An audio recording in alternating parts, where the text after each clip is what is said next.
ইন্নী ওয়াজ্জাহতু ওয়াজহিয়া লিল্লাযী ফাতারাস সামাওয়াতি ওয়াল আরদা হানিফা ওয়া মা আনা মিনাল মুশরিকিন। নিশ্চয় আমার মুখ ঘুরায় দিলাম কার দিকে? যিনি আকাশ এবং জমিনের স্রষ্টা, সব কিছুর মালিক যিনি, তার দিকে আমি মুতাওয়াজ্জা হলাম। নামাজের অর্থই হচ্ছে মুতাওয়াজ্জা হওয়া, মুখ ঘুরিয়ে দেওয়া, চেহারা ঘুরিয়ে দেওয়া। আর নামাজের আরেক অর্থ হচ্ছে নিকটবর্তী থেকে আরো নিকটবর্তী হওয়া।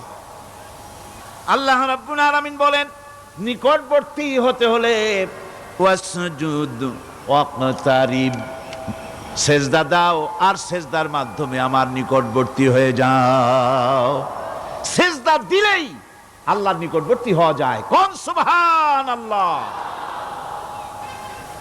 সাহাবী, আল্লাহ নবীর সাহাবী প্রশ্ন করেছেন, নবীজি বান্দা কখন আল্লাহর নিকটবর্তী হয়ে যায়?